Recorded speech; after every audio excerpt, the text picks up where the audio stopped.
Thank you very much for listening audio Anant. मैं हूं आपका दोस्त अनंत सक्सेना। आज मैं आपको एक कहानी सुनाऊंगा। बेसिकली ये एक व्हाट्सएप फॉरवर्ड है। मेरे पास एक व्हाट्सएप आया और शाम को मैं चाय पी रहा था और मैंने व्हाट्सएप देखा। मुझे इतना अच्छा लगा कि सोचा क्यों ना इसको आप सब तक पहुंचाऊं। तो चलिए शुरू करते हैं। टाइटल है स्वार्थ छोड़िए चुनाव सीखिए। बचपन में एक छोटे बच्चे के रूप में मैं भी बहुत स्वार्थी था।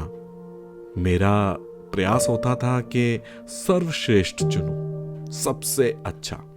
मेरी इस आदत से मेरे दोस्त मेरे साथ खेलना और रहना छोड़ दिए। मैं थोड़ा अलग थलग सा हो गया। मैं इसे अपनी गलती भी नहीं मानता, बल्कि दूसरों से खुद को ज्यादा होशियार समझने लगा था। लेकिन मैं भाग्यशाली हूं कि मेरे पिताजी ने मेरे जीवन में इस आदत को बदलने में बहुत मदद की। एक दिन पिताजी ने हलवे के 2 कटोरे बनाए, मेज पर रख दिया।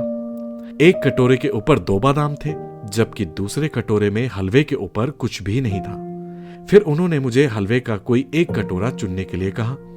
भाई, बादाम का तो मैं बहुत चटोरा। मैंने तुरंत बादाम वाले कटोरे को चुन लिया। मैं अपने बुद्धिमान निर्णय पे इतना खुश था कि मनी मन खुद को बधाई दे रहा था। जल्दी जल्दी में 2 बादाम मिले, फटाफट खाए और अब मैं हलवे को खा रहा था। लेकिन आश्चर्य हुआ जब मैंने देखा कि मेरे पिताजी वाले कटोरे में उसके नीचे 8 बादाम छिपे थे। मुझे बहुत पछतावा हुआ।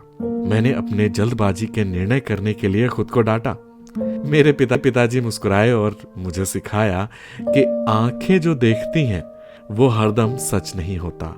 यदि आप अपनी स्वार्थ की आदत बना लेते हैं तो आप जीत कर भी हार जाएंगे। अगले दिन फिर पिताजी ने हलवा बनाया, 2 कटोरे में रखकर लाए और टेबल पर रख दिया। कटोरे के ऊपर 2 बादाम और दूसरे कटोरे में ऊपर कोई बादाम नहीं था। फिर पिताजी ने मुझे एक कटोरा चुनने को कहा।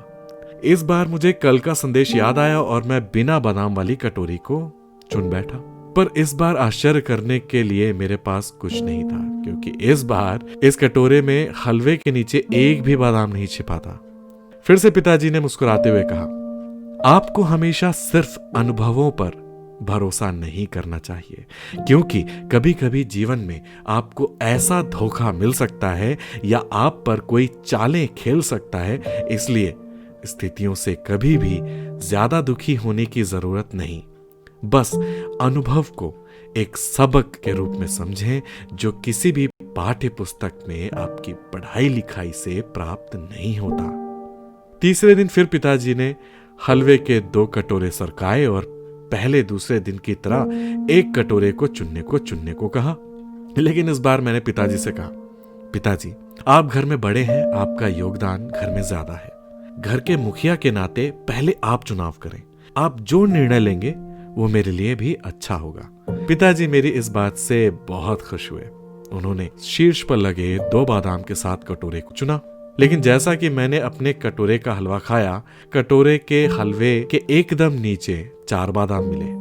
पिताजी मुस्कुराए और मेरी आंखों में बड़े प्यार से देखते हुए बोले, तुम्हें याद रखना होगा कि जब तुम भगवान पर सब कुछ छोड़ देते हो तो वह हमेशा तुम्हारे लिए सर्वोत्तम का चयन करते हैं, और जब तुम दूसरों की भलाई के लिए सोचते हो तो अच्छी और स्वाभाविक चीजें आमतौर पर हमेशा आपके साथ होंगी।